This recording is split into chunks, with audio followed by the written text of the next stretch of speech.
పవన్ కళ్యాణ్ గారి నాయకత్వం జై Hind.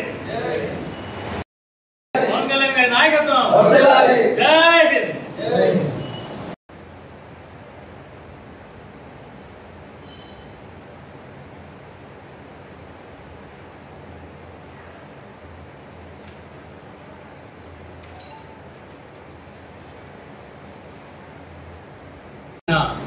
Print and electronic media మిత్రులందరికీ నమస్కారం.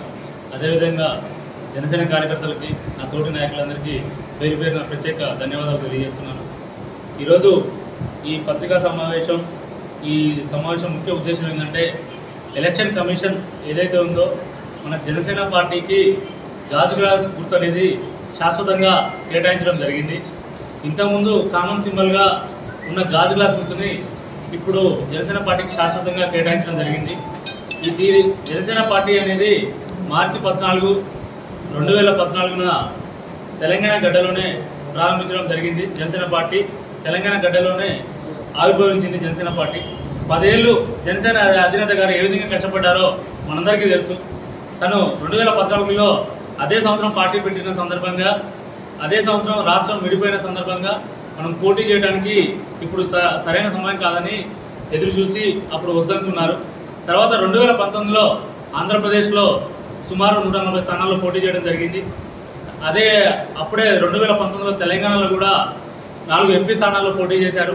2019లో ఉమ్మడి నల్గొండ జిల్లా నుంచి కూడా ఎంపీగా పోటీ చేయడం జరిగింది. తర్వాత 2019లో స్థానిక ఎన్నికల్లో కూడా సుమారు కొన్ని చోట్ల ఎంపీటీసీ ఎన్నికల్లో కూడా పోటీ చేశారు.